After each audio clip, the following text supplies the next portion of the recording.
Well, first I gotta say, Richard, you missed your calling. You gotta put in your 2-week notice here and immediately go after the modeling career.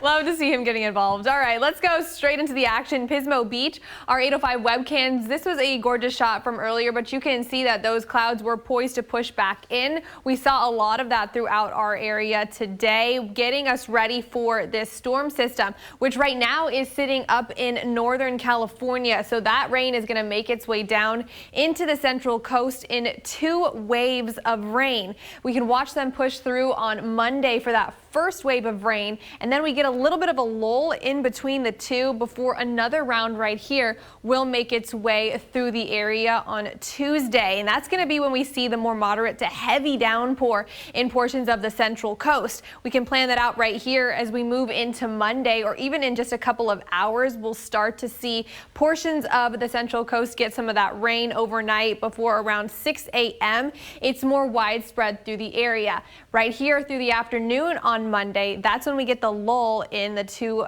spurts of rain. But as we head into the early hours of Tuesday, look at how much rain we're getting right off the bat on Tuesday. The yellow and the orange are pockets of heavier downpour, and this is also the time that we could see some thunderstorms pop up and help us with those accelerated rain rates, which is why we'll get so much accumulation throughout Tuesday. That will push through our area throughout the entirety of the day on Tuesday, so expect your day to be very rainy. And remember, it is election day, so if you're headed to the ballots, remember just to take your rain boots and umbrella that Claudia already has ready to go.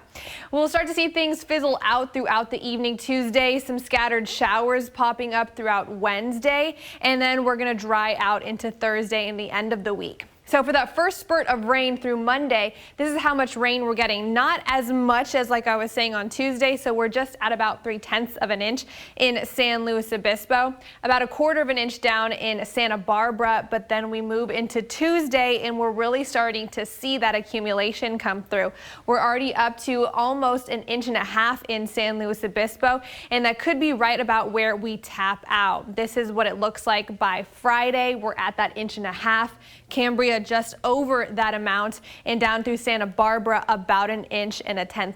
So let's take a look at temperatures though. So tomorrow, already starting to see them come down. We're in the 50s almost in the entirety of the central coast, only a couple of spots hanging on to the very low 60s. If we swing on down to the 5 cities, you'll see the mid 50s. Shandon, the California Valley, also in those upper 50s. Santa Barbara County, a couple of 60s in Goleta and Solvang, but the rest going to be really in those upper 50s. Now let's just take a peek at the 7-day forecast so you can see exactly what I'm talking about. Through Wednesday, we have that rain. Tuesday, the heaviest amount, and also the possibility of some thunderstorms heading into the second half of the week where things start to dry out. The overnight lows getting even cooler, so we're still going to be very chilly. Could see some frost and freeze issues throughout the second half of the week. Santa Maria also seeing those very low overnight lows, so just keep that in mind. Dusty.